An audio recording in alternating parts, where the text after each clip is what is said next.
And we're live, guys, here on the Wrestling Rewind, as my phone indicated, because I'm a professional. Uh, we have a lot to get through this week. This week, we have two cards to get through. Possibly one of the worst things I've ever seen, and TNA Wrestling had a show this week. So we're going to get into those. But before we get into it, Dave, how are you, sir? It's a great day for wrestling, everybody. Welcome back to the only show hosted by people who actually like wrestling, except for maybe today. Things might get a little nitpicky today, I'm afraid. No, today, see, this is why we go to the past, where we can actually enjoy it and like enjoy good shows. Although I have to say, straight off the bat, Impact Wrestling had a much better show, in my opinion, and we will talk about it. But Dave, how are you doing? How are things getting on with you? 2020 keeps throwing me curveballs, but all in all, I think come 2021, I got some exciting things in store. Nice. But so I'm looking forward to it. Yeah, I could get all geeky and explain some other things cool that happened, but I'm gonna save that for another show. Well, don't worry. There's other shows to do that on here on the network. Exactly. If you guys haven't subscribed, go over to Nerd to Know Media, Nerd to Know Media on YouTube, Nerd to Know Media on Twitch, Nerd Ducks on Twitch, Periscope, all that good stuff. You're able to find us. Please like and subscribe. Hit that bell, and also if you want to get the shows, they're on Spotify, iTunes, all that good stuff. So we are everywhere, and of course here on Phoenix 92.5 FM and the True Penny channel. So yeah. Big shout out to Sheriff Lone Star and the True Penny channel and all those guys. You guys, a lot of fun talking to and getting to know on Twitter. It's really cool, the interactions really cool that we've had so far. So I really appreciate this partnership. It's weird, right? Because it seems like we pop the show over and then like a ton of people listen to it. Guys, join us live. We stream. Now we are going to go back to Tuesdays. We're going to be streaming on Tuesdays every week at 6 p.m. Greenwich Mean Time. We had to sort it out, but that's when we're planning to do it. So come over and interact, because that's half the fun. If you don't want to do that, Twitter is a great way to do it. I'm actually monitoring the Twitter as we speak. And also nerdtoknowmedia@gmail.com is where you can leave your thoughts, because feedback is appreciated. Absolutely. And if somebody doesn't want to chat in our little chat, what is the Twitter handle that they can find us at? They can send you a question during the show. For right now, because we haven't changed yet, the Twitter handle is still at WVI Desk. We will find something better for it, but at the moment it's still a legacy Twitter account. So we need to tweet us your suggestions, guys. Exactly. Right, so let's get to it. Okay, I want to get the bad out of the way first. So let's talk the horror show, Extreme Rules. Aptly named. Oh my God. Aptly named. Right. So going into it, I was like, okay, this is gonna be different. I didn't. What I want to say, right? The wrestling was actually good. Like the actual in-ring stuff was really good. Mm-hmm. I really enjoyed the tables match, a lot. It was kind of short. Yeah. But it was a super good tables match. Anytime that they stack up two tables and use them to put people through, I mark out. Yeah, it's just fantastic. As soon as I see that. It's super good. But yep. Everything just kind of, the endings made no sense, or they were just weird. And then it had possibly one of the worst things I've ever seen on WWE, which is saying a lot, as the main event. Okay, so I'm not the only one, because it was. See, a lot of people don't know this, or I've kind of alluded to the fact that I try not to watch other wrestling commentators or YouTube personalities, writers, etc., because I want to make sure that I find my own opinion. And what really surprised me is, because stuff just pops up in my notifications because of the kind of stuff we do, was how all these people were talking about how the swamp match saved the horror show Extreme Rules, and I was like, did you watch what I watched? Yeah. Look here, we're big proponents of these cinematic matches, but this was atrocious. This was garbage. It was not good. It was rambling mess. Now, I like the Alexa Bliss thing as Sister Abigail. If that was pretty fun. Yes, that was cool. It had some cool moments in it, but Braun Strowman can't carry this. He's not John Cena. He's not The Undertaker, right? He's not Bray Wyatt, or he's not AJ Styles. Exactly. He's very one note as it is, and then you put him into somewhere where he has to actually act. Oh, it was painful. It was bad. It was very clear that they were trying to do. Well, this was even more confusing. Is at first I thought, okay, what they're going for is we're going to do a boneyard match, but it's going to be in a swamp, and maybe we'll do some of those hardy compound things. Like, that was my thought process going into it. I didn't expect it to be a D horror movie with just terrible effects, which terrible effects was the theme of the night. Yeah. Terrible effects. There's a reason for that, though. There's a reason for that. Okay, well, we'll get into that in a second, but let's start at the beginning of the card and just try and just plow our way through this, because there was good I want to talk about, and I don't want people coming in and saying, "Guy, these people said they like wrestling. What's going on?" We do. No, we just happened to be another show this week where we like wrestling. No, that's the thing. We did like wrestling. What we didn't like was when they moved away from wrestling and gave us something that was completely different. So look, Cesaro, Shinsuke, Nakamura are your new SmackDown Tag Team Champions. Had a great match with the New Day. Absolutely highlight of the card. Fantastic. Really, really good. Great way to start the show. They put on a great performance. I really liked it. It was a bit short, though. I would have liked it to go a little bit longer, but, it was what it was. I was surprised they gave them titles. Oh, I wasn't. Tables match is a really good way to protect them. If you're going to do a surprise swap, or if you're going to do something to change it up, a tables match is a great way to do it, because it's bad luck, right? It's bad luck or whatever. It's not as definitive as a pinfall, like you're going through a table. I agree with that. Yeah, I like, and the strength that Cesaro showed by lifting up Kofi. Oh man, I don't know if anybody saw or has watched the Broken Skull sessions, but one of the previews that they do for it on the network is Steve Austin asking Mark Henry a bunch of questions like, "Who's the strongest? Who's like the easiest to lift you? Who works out the hardest? Who, all these who's the pound for pound strongest guy in the WWE?" That kind of thing. And his answer for nearly all of them was Cesaro. Yeah, Cesaro. Use him, man. Man, he deserves so much more. But I think Cesaro and Shinsuke Nakamura are a really good team. It's a team of two people who can't really talk that well together. You don't have to. They just work because their wrestling is amazing. Exactly. Bayley versus Nikki Cross. Now, I was disappointed in this. Me too. It was for the Women's SmackDown Championship. I love heel Bayley with Sasha Banks. I think it's great. But I also love Nikki Cross and Alexa Bliss. So these are my 4 favorite women in the WWE, probably in wrestling. And the match was very poor. And it wasn't poor because it was a bad match. The way they kind of ended it with the nook shot, and it's like they were buying for time. There's more something else. It was the commentary was very odd about it too, like saying, "Oh, it wasn't that obvious." It was like they couldn't figure out exactly where they wanted to call this match either, which struck me as very peculiar. What was weird about it is usually when they use the brass knucks, it's to the face, which makes sense. But they hit her in the ribs, and then it was like, I know they went for the finish, but it was like, brass knucks hurt, but it felt very flat. It felt extremely flat, and that was something that really hurt this card overall. Like, this is supposed to be an extreme pay-per-view, and nothing really extreme was done. Now, we're going to talk about the obvious in a minute, but as far as this plays totally into the second match of the night, or not the second match, the second women's match of the night, because as soon as this had a screwy finish, I went, "Oh, okay. Now my hopes are gone for that being a straight up match. That's going to have a screwy finish." Yeah. And all these matches were screwy finish. This was like a Vince Russo special. It was. And I'm not a guy that believes that you should judge a match by its ending. I do believe that you need to take everything into consideration. However, when your entire match is building up to that ending and that's the story you're telling, then I think it can be defined by that ending. There's 2 things. One, if there was a crowd here, a lot of this would probably be different. Agreed. And you can get away with some of it. But there's no crowd, so you're just left sitting there going, "What the hell was that?"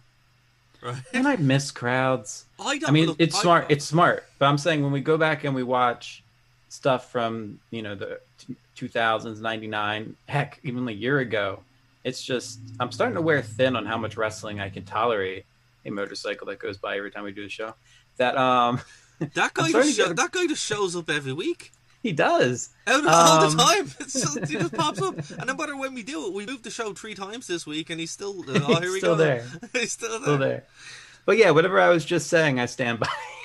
Yeah, no, look, I agree with you, and this is one of the great things about doing this format where we can look back because, you know, it's not in a world that's kind of ruined.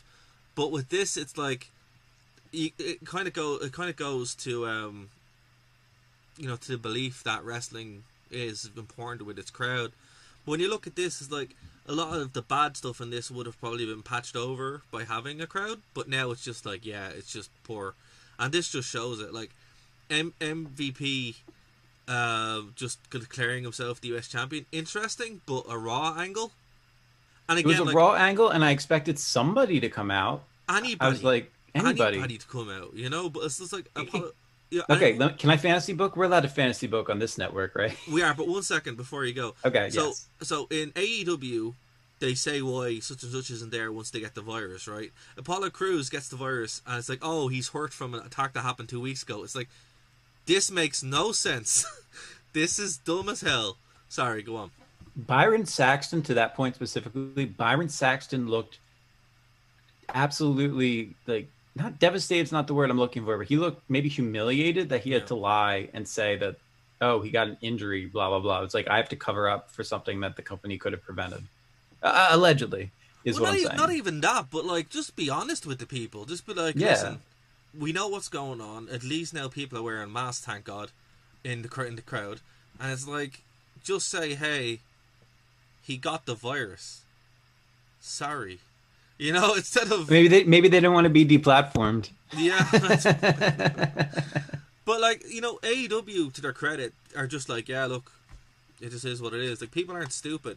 Like, I think Vince really doesn't want people to believe that the virus is a part of the WWE universe, despite the fact that the virus is not canon, everybody. It's not canon, everybody. Despite the fact that they're wearing masks now and there's, like, a handful of people, and it's just like, this is crazy. It's so ridiculous that just it blows your sense of disbelief, suspension of disbelief completely out of the water. Like, it does. But sorry, yeah, fantasy book away. Fantasy book away. Okay, so they have to forfeit. Why not have the Intercontinental Champion come out and say? You just want to see AJ Styles. I do just want to see AJ Styles. Why not have AJ come out and say, no, you have to earn your titles around here, and they could do some kind of like back and forth with them, and they could do almost like some sort of, I don't know. That's as far as I fantasy booked was. I want to see AJ Styles on this card, and that was where I could shoehorn him in. I haven't thought it through. I'm not a booker for a reason. Well, on that point, what they could have done is they could have AJ Styles come out and have a champion versus championship expedition match. Okay, maybe that's kind of what I was thinking. Yeah, and it's kind of like, if you can beat the Intercontinental Champion, then you get to become the U.S. champion. Yeah, like that would be cool. Have been a cool concept. Yeah, but again, here's the thing: if WWE, modern WWE, Brent has this saying. Actually, we came up with this theory. So, if something is fun and interesting, WWE won't do it. It can't be one fun and interesting. It has to be one or the other. So, yeah, that's it. But ooh, that felt good. I got like you got the 10 years of shackles taken off of me where I wasn't able to fantasy book. That felt good for a moment. I don't see a problem with fantasy booking, to be honest with you. It's not a crime. That should be a t-shirt. No, fantasy booking isn't a crime. Fantasy booking isn't a crime. Somebody to me. Oh, speaking of masks and merchandise, big announcement. I have ordered my AJ Styles face mask. I can't wait for it to come. I have an N95 mask that I wear, and it's absolutely hell because you can't breathe with it. No, they suck. I have to wear them for 6 to 8 hours every night. Oh man! They suck. They suck so bad. It's like, this is, you know. And we don't even get the KN95s. My company's cheap. Yeah, that's right. I know you don't listen to this show. My company's cheap, and they just buy us those little cloth things to put on. Like, it's a joke. It's a joke. Once so much chime in, the fact that Monster 95 chimes in, the fact that an AJ Styles mask exists is simply amazing.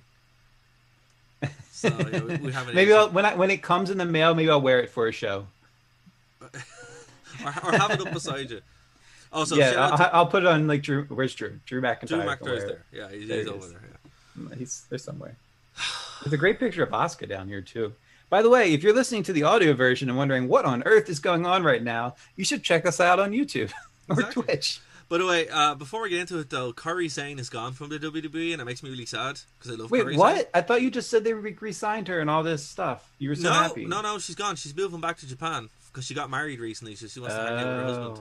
And I'm like, all right, that's fair play. But they didn't like beat her or write her off. They actually gave her a pretty good send off. But I'm sad because I love Kairi Sane. She's like she's next to Asuka. She's like my favorite. Like, you know.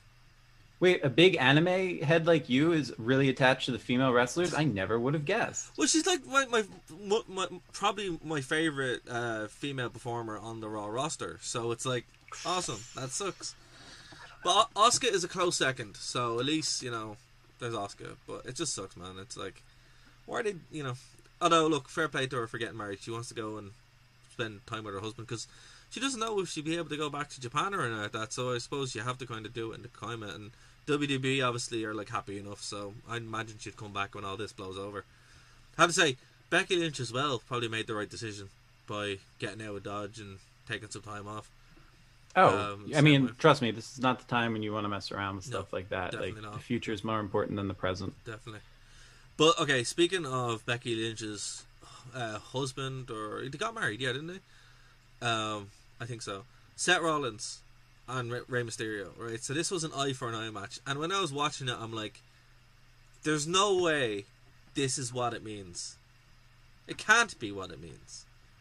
Oh, it was what it meant. It was what it meant. So the only way you can win is for one competitor to extract the eye of the opponent. If you watched the show and heard it last week, and you heard my great pontification about how this could be a changing of consciousness for the Messiah, exactly what it says. Yeah. Yep, it is. It was a horror show, and it was the dumbest thing I have ever seen in my life. I am. This is no secret. I'm a huge deathmatch fan. I just bought finally my first wrestling show of this year. I'm going to be attending in a couple weeks.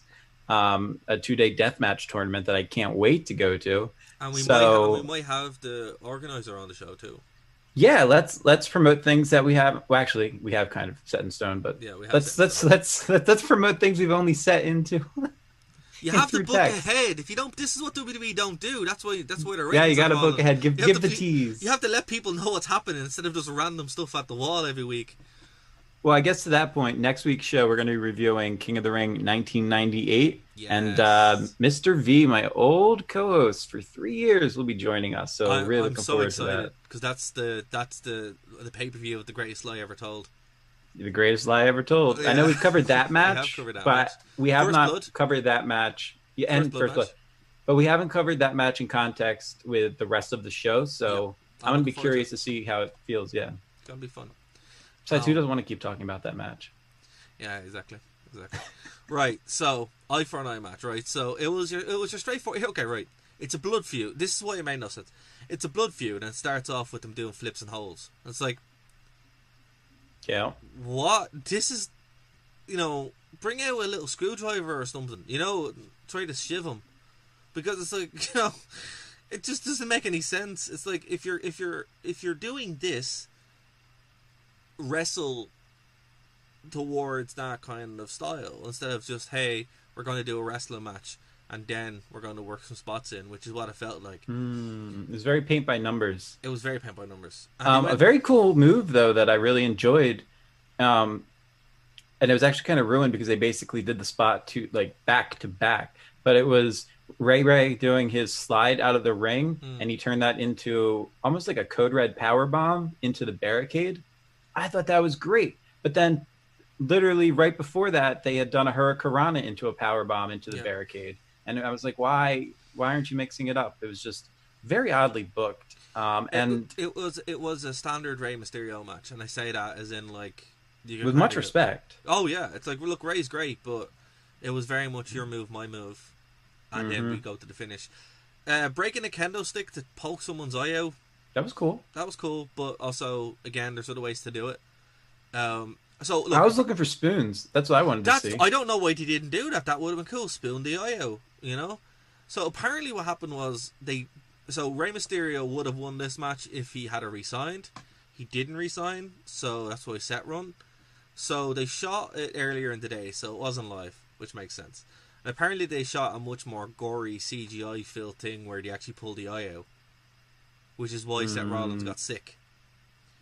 But Vince said no. Him throwing up bothered me more than seeing the fake eyeball. Yeah, I was like, that's really. Also, it was kind of like, why is he so freaked out and Dominic isn't screaming his head off that his dad is blind now? Like, because we missing one eye, so it's like he seemed more upset about it than anyone else. You know, I don't know about you, but if you ever seen anyone get injured in that way, you're like, oh man, this should freak out. Oh, it either puts you into an absolute freak out or absolute shock, and Dominic was in neither of those two. He was just like, hey, I'm on TV. It's like, yeah, he honestly, and first of all, you're going to send like just a referee down to help things out? Where the heck was the whole medical team? Yeah, you know what they should have done? What they should have done is they should have had like a shot with like, and they would have done this in the Attitude Era because we've seen it, right? They would have had like, and we have the EMTs waiting backstage, shoot the ambulance. They don't actually have to be there, but just make it feel real, and then be like, hey, look, just in case this is a serious match, blah blah blah. No, none of that. It was like none of that. And the way they did it, where it's like it was like a marble that popped out. It was just like, man, this is so lame. And then not only that, this wasn't just WrestleMania. Shout out, great YouTube channel. This wasn't just WrestleMania. This was also, what was the point? Like, we knew it was probably going to be Ray because it's a lot easier to conceal something in a mask. But then no, it had nothing to do with that. They just over edited it. It was like watching who's that guy? A Michael Bay film. I couldn't follow any of the action. Also, it was just cut. No blood. Yeah. No blood. It's like, listen, if someone hit, I don't know if you ever broken your nose or ever got hit in the nose or anything like that, or hit you. No, I'm an upstanding citizen, Darragh. I would never be engaged in such activities. But stuff bleeds. If someone, I've never lost an eye, thank God, or seen anyone lose an eye, but that stuff would bleed like you wouldn't believe. Case in point, the ladder spot from a couple of years ago, where and it's just piss blood. That was Joey Mercury. That was Matt Hardy's idea, and it's one of the reasons that to this day, Paul London. Oh my gosh, I'm plugging all my favorite wrestlers. That Paul London has no respect for Matt Hardy because everybody in that match went to the hospital, including Jeff, at some point to check in on Joey Mercury, except for Matt Hardy. Well, so. There you go. Sorry, guys, but those are the facts. # facts. But that's kind of it. It was a very disappointing 80-minute match that had some good spots in it. But what they should have done is they should have just done anything else. It's like a loser leaves town. That's a great. Just, what they should have done is literally anything else. Literally anything else. Just don't promise something. It's all about expectation, guys. If you set an expectation, you better deliver on it, or you're gonna be upset. And that's the problem. You promised blood here, you didn't deliver it. Like, it's just it's that's why people are upset. Like, it's not rocket science. And then Charlie in the back is quickly saying, "Well, the ocular nerve is still attached. He's going to be fine." Well, then what was the point? And the reason they did that was in case he comes back. So when he shows up, they're not like, "What happened?" Although to be fair, it's WWE. They'd probably just be like, "Oh, But they could give him a Drago style mask instead, where the eyes are covered. Well, no. I think that's him. Where like the eyes are covered, or like a Sin Cara style. No, because then it's like, how is he seeing? Well, I don't know if you're aware of this, but there was this great series called Daredevil. Yes. Yeah, no, it's just, I don't know, man. It was dumb. WWE, I don't know what drugs they were doing, but But you know what it did do, and I got to say this. It made people who don't pay attention to wrestling see something pop up in their news feed. This actually did make mainstream news because I got a text. No way. I did. Yeah, I got a text from my girlfriend who was like, "Is this what you're watching right now?" And I was like, "Yeah, but this isn't what I'm. This isn't. Don't judge us by this, man. Like, I swear to you, this is not what wrestling is like." No. By the way, I'm going to a deathmatch tournament in a couple weeks. I'm so jealous. So jealous. But, okay, so then we had a screwy finish with Asuka and Sasha Banks. We had another screwy finish with Drew McIntyre. Good match, though. It was a good match. That's the worst part. It was a great match, but it was so screwy. Drew McIntyre and Dolph Ziggler started off as a screwy finish and continued that way, where the Extreme... So Ziggler could do whatever he wanted, but Drew... It was a singles match. It's like, what's the point? Like, what is the point, Gotta be honest, I skipped this match. I'm not even gonna pretend I watched it. You missed nothing. It was no consequence. And then Bray Wyatt versus Braun Strowman. As we said, the worst thing that I've seen in wrestling in about a decade. So what are we to believe that for those of us or those of you like aren't aware, they did this at the Quiet Compound and they tried to incorporate different.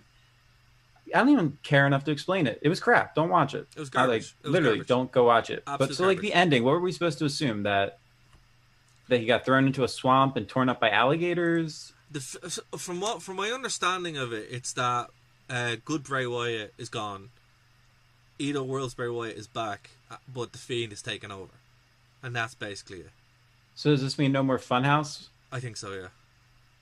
I don't know. It makes no Whatever. sense. I Like don't it's know. Okay. they've completely lost the wheel. But look, the show gets a D minus solely for the tables match. This is the worst lockdown pay per view that this company has had by I'd far. say it's one of the worst pay per views they've ever had. Full stop. It's It's hard to judge without an audience. I don't know. Maybe dude, this could have been better, but no, it's terrible. Like I feel bad because everyone in there put on a great match. It's just the finishes. It's the TNA problem. It's like, oh, let's do some great matches and absolutely ruin it in the last 2 minutes. And and that's what took down TNA. So, you know, but apparently they're kind of back. Yeah, well, look, and that's kind of transitioning to the next part of the show, which is Slammiversary, right? So we went in completely blind, and not like Rey Mysterio blind, like actually blind. Like we didn't know what was going on. Yeah, so this is TNA's biggest show of the year. I'm just gonna call them TNA, right? It's just deal with it. They are Impact Wrestling, but you know. Yeah, why not? Just make yourself Moose. Just call it TNA. Yeah, they literally. Okay, hold on. We'll get to that. But right. So yeah, like this is their second biggest show of the year. Bound for Glory obviously being their biggest show, right? Yeah. We went in completely blind because TNA kind of just been, you know, ever since they kind of resurged to being like the third brand in wrestling, they're there, but they've been kind of quiet. Now they reached out to me directly for the press release, which is how I knew the show was going on and why I wanted to cover it when I found out what was going on, because it actually looked pretty interesting, and not like in a whole like, oh, you know, it's in an ironic sense. It's in like it's actually quite interesting for what they did. Now there's a lot of good and a lot of bad, and I want to cover it fair in the 20 minutes that we have left. So the good was excellent matches, some really good surprises. I thought they used all the talent really well. Some very, very fun little matches. You know, like the main event was really, really good. I really enjoyed the opener with the machine guns. Absolutely marked out for them, because I love the Motor City Machine Guns, like always have. I know Gary was the same. He actually was talking to him today about it, and yeah, they're real cool people. Yeah, really cool. You know, one of my favorite tag teams of all time. The bad. Oh, the bad. This has a lot of things that they've done before, and if they're listening, please God, just listen. Bringing in fired WWE guys is not the way to go. And what I mean by that, I know a lot of them were ex-TNA guys. That's fine. But relying on the fact that you're fired by WWE does absolutely nothing for you. It just makes you look low rent in Bush League. Do not do it. And they really did it in this show. There was a picture, and even afterwards there was a picture of them posing, and it's like, lads, please stop. This is really going to go bad for you. And that would be my main takeaway on this. Is like, we're now repeating this cycle where ex-WWE guys come in, they go off on why they were fired, and don't focus. All the rebuilding that they've done to get to a really strong product can be undermined by this very easily. It's a very dangerous road to go. Some other bad, Tommy Dreamer needs to stop wrestling matches on this card. It's just like, poor Tommy, man. He's honestly, he is one of the greatest wrestlers ever. I love Tommy Dreamer. I do. Right? He really is. He's great, you know, and I know you've met him a bunch of time, which I'm super jealous of. And never got a chance to interview him, which I wish I did. But it's just, he needs to stop. Like, he just, anytime he shows up, the gimmick of, oh, I'm ECW, fair. But it's been run into the ground at this point, and I don't think he was the guy to come out and do this TNA thing. TNA heavyweight. It should have been like Raven. Raven would have made more sense. AJ Styles obviously would have made more sense, but he's off in WWE. Yeah, how many times, by the way, because we were talking about like current WWE or recently fired, how many times did they feel the need to mention AJ Styles throughout the night? Like, seriously, guys? They mentioned him an awful lot, which again, it's just like, whoever. One of the great things about Impact Wrestling is they moved away from that, focusing on the WWE, because they now are like the third brand, which is a really nice spot for them to be in, because it sets the expectation, it delivers, and they're able to actually pump out some pretty good content without that comparison between WWE, which is just never good for them, because they're not WWE, which is why you watch them, right? But they need to stop doing that. Whoever's pushing that, please stop, because that's only going to go one way, and it nearly killed the company 3 or 4 times. So that's my big fear now. My takeaway from this is, oh, here we go again. We're right back to. It's like it's like the definition of insanity is doing the same thing over and over again and expecting a different result. It's like they build this great product, bring in loads of WWE stars, lose sight of what they are, and then it falls to shit. And then they have to rebuild again. And it's like, why are you doing this? Dixie Carter, Vince Russo, Jeff Jarrett. It's been blamed to everybody. Again, this is what I've said. With Impact Wrestling TNA, you can change the name all you want, but that mentality needs to stop. And it's obviously not with any of those people mentioned. It's just the mentality inside the company for some reason. So I don't know where it's coming from. I don't have a clue. It's the whole thing baffles me, and I just this was a Ring of Honor-esque show, I would say. Yeah, I love that, but I think that's a really nice feel. Like I love the way they shot it.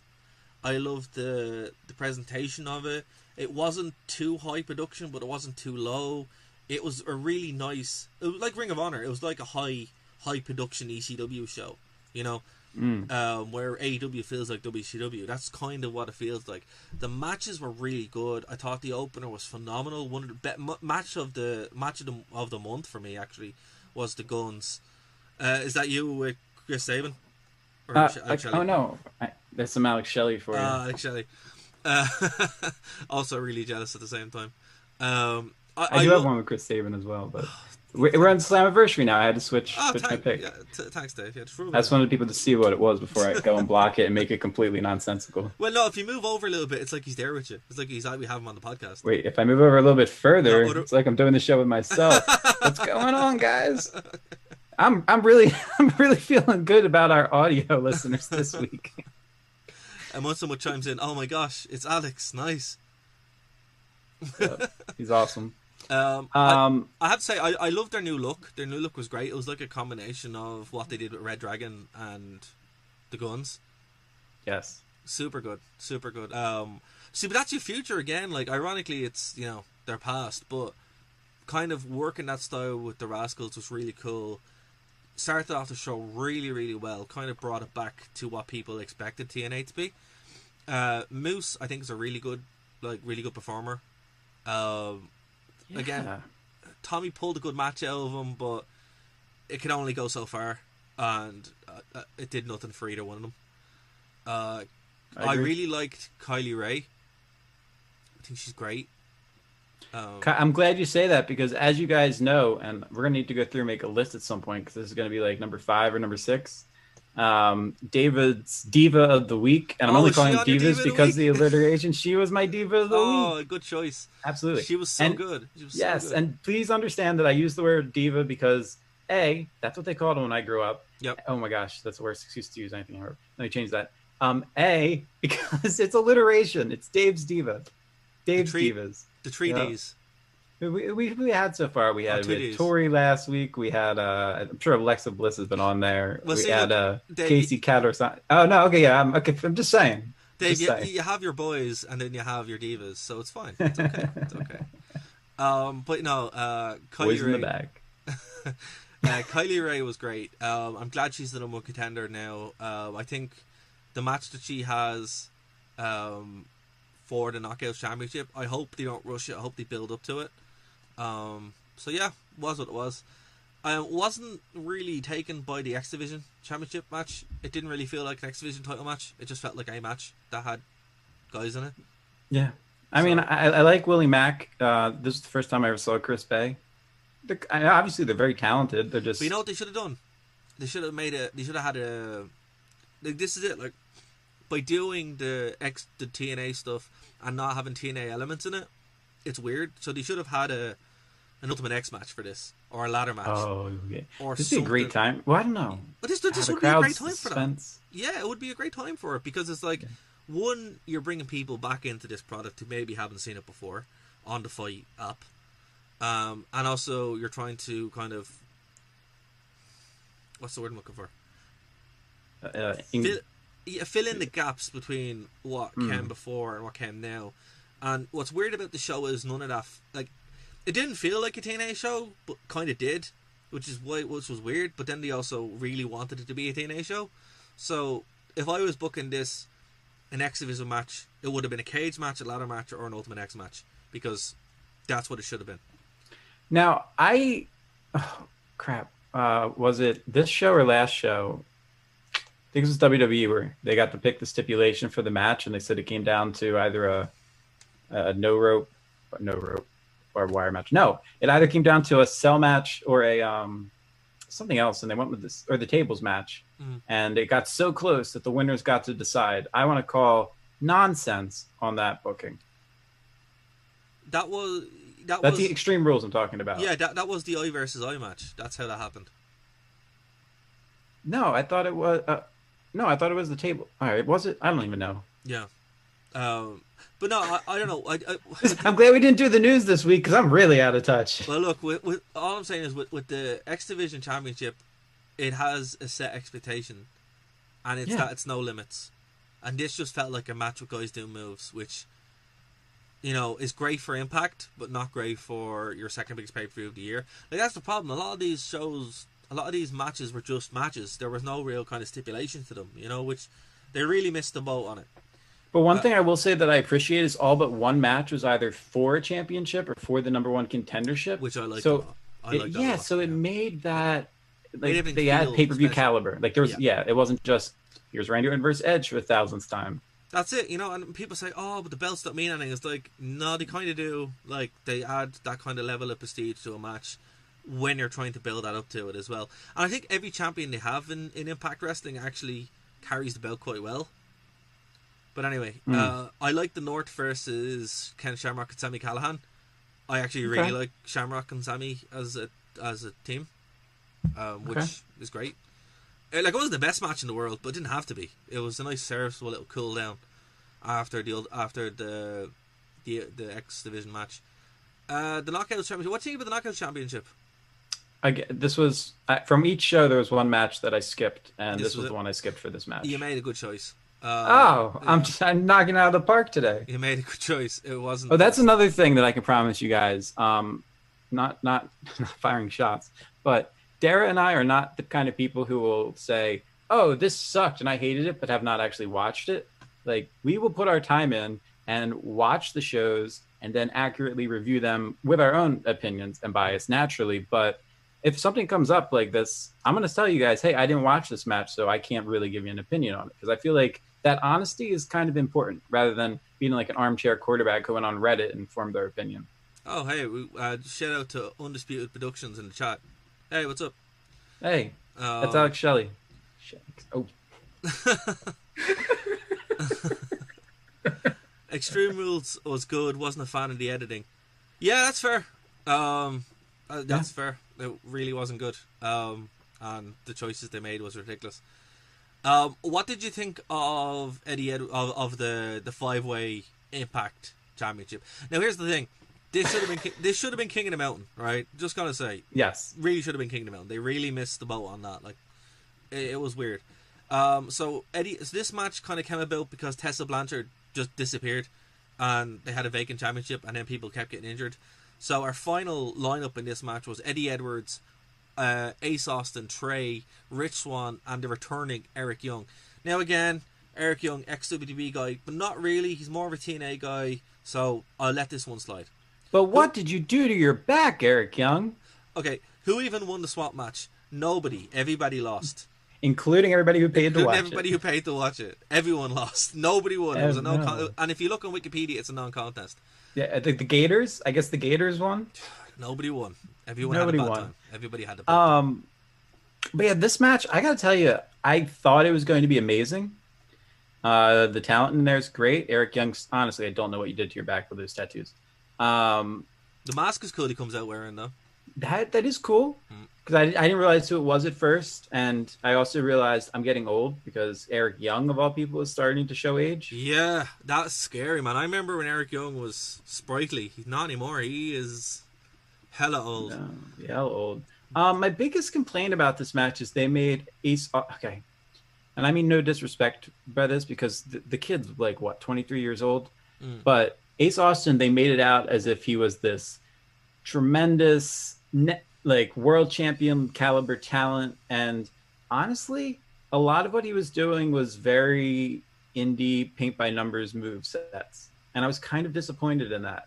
I wanted to see some, not that he didn't innovate, but I wanted to see a bit more of his character and persona come through, which aside from his hair I'm not sure I got much of. I actually thought Trey stood out to me as a much more intriguing character and high flyer. See, I think a lot of this was the structure of the match. They were really kind of going to build it around Eddie and really building him up as a deserving champion. Because he's the most established guy there. You know, it's like Undisputed Production pops in. I feel bad for EC3. WWE wasted him so much. Same with Eric Young. Yeah, 100%. And don't worry, we got a vignette for him at the end. So. Yeah, and they rarely execute talent as well. It depends. You know, I think the TNA guys that made the jump over, they either sunk or swam, or swam, and a lot of them were just lost. EC3 was lost from the moment he was called up. Should have stayed NXT, and the same with Eric Young. It's just like I really like Sanity, but I think Eric Young is much better here in TNA. It's the right space for him. EC3, yeah, we got a vignette for him. We'll wait and see. I think AEW would have been there jump for him, but it is what it is. I'm furious about the Good Brothers. I'm absolutely furious. Okay, well, go on. That's where I wanted to jump to. So Eddie Edwards wins the match, and then the Good Brothers comes out. What do you think? It made no sense. It made no sense at all. Why would they be friends with Eddie Edwards? I don't remember that from their history. Somebody in the comments, you can tell me about some crap that they did in Japan together that makes it awesome. Wow, I sound like an angry person today. No, I think, you know, with the Good Brothers coming out, I'm like, there was no reason for this. No. You know? Yeah, look, Undisputed Productions, Impact was good. This show actually really kind of put faith back in the show. As we said, anything we're picking at now, they're just concerns that we have. So the show itself is quite decent. The only thing I was Cole and Styles did well. Yeah, that's fair. They were big before, exactly. Remember, like those guys were, they were like faces of their promotions beforehand. Styles was going to be a star no matter where he went. But with the Good Brothers, I think... And apparently still an Impact, because they'll share replays of him all night long. All night long. Which is, to be fair, that's more than we got out of Extreme Rules, so maybe that's why I like Slammiversary more. I don't know. Maybe. And look, Great to see Rich Swann back while you're trying to come up with that thought. Really great to see him and showing off his talent. I liked all the guys back. I thought they, for a match that they booked within, like in a week, where everybody pulled out, it was very good and very decent. It's just I didn't like the color though. I was not a fan. It was too obvious. I don't know if because of there being no crowd. Like you literally saw it. I don't know that. I don't like to see people like gig in front of the camera. Yeah. No, I'm okay with that. I just don't want to actually see it done. I want it to be hidden. Well, one thing on the production side of things, they had like no crowd there at all. Right. And it was shot in such a way that it was even more kind of off-putting than what WWE used to do. But with AEW, they've kind of done it better from the beginning. So maybe TNA take some pages out, or even piping crowd noise. I'd be okay with that. Keith Lee, somebody's piping in money for you. Might as well pipe in some crowd noise. Exactly. Keith, Undisputed Production pops in. I also hope WWE doesn't ruin Keith Lee. So much talent for his eyes. Oh yeah. Oh no, he'll be fine. Yeah, he'll be fine. But Keith Lee will be fine. But it's still, you know, at the end of the day, I would say for anyone in that sense, unless you get released, and not like fake released, NXT is the place to stay. It is. And like, what are we talking about, honestly, with these releases? Or I guarantee you, the Good Brothers didn't sign a year-long deal with TNA. They're probably doing a per diem appearance and could still end up in AEW. That's what's going to happen.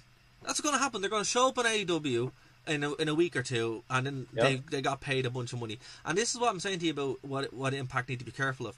Don't just jump because they're former WWE guys and get screwed out of your money, because that's not, you know, at least lock them down for a decent contract.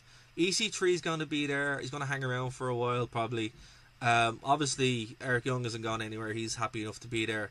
But, you know, a lot of these I like Keith Slater there, too, actually. Yeah, that moment with him and Rhino is worth mentioning. But here's the thing. With Heath Slater, Drew McIntyre did the same thing. I think going somewhere there, that's not the second, but the third, it's a good place for him to kind of hone his talent, build his skill, and then go back to WWE, which is what he's going to do. Undisputed Productions, thank you for chiming in. We're going to sign off now anyway, so thanks for sticking in the chat. Appreciate it. We are. Can I say something super quickly? Yeah, of course. My least favorite, and I hate to go out on a bad note, but the absolute worst part of Slammiversary, and this kills me to say because I'm such a big fan of his, was I can't even bring myself to say his name. Matthews. Josh Matthews. What were you doing? What is this new style of commentating where you sound... He shouts, but he sounds super bored at the same time, and he's stretching out words. Be you. Be the person that made me want to watch independent shows that you were commentating. Look, just for your voice. Like, that's how big of a fan I was. I was the same. I like Josh Matthews. Got to interview him a bunch of times. Great guy, but oh my god, stop that. You know, he's changed. Something weird has changed in him. I don't know what it is. A lot of this Impact stuff, it seems like they're in this weird transitional period where they're still trying to find who they are, which they've been in since 2007. Well, no, it's to be fair, they did nearly die and then had to claw their way back up. So they're in a very good position now. They just got to be careful that they don't throw it all away, and then I finally have to finish that book that I've been threatening to write for 10 years. So, which I don't want to do, because that's a gargantuan task which I'm scared to write. So I'm pulling for TNA to stick around solely so I don't have to write the book about it. But yeah, that's it, guys. That's going. Let me volunteer to be your editor, by the way. It happens to be a thing I can do. Fair. Yeah. That I'm going to hold you to that. But yeah, guys, please do. That's going to. I'll copyright out of that. Fair. So, guys, that's going to do it for this edition of The Rewind. Next week, we have look back at King of the Ring 1998 with Mr. Anthony Valvo, Mr. V, formerly of WrestleView. And, yeah, we have a bunch of shows here on the network, so if you guys like, hit subscribe, hit the bell. We're everywhere. Thanks for everyone who's in the chat. Remember, guys, if you chat, we will read it out because we appreciate it. And, of course, we'll be back on the True Penny channel, same time every week, and of course Phoenix 92.5 FM. Bye, guys.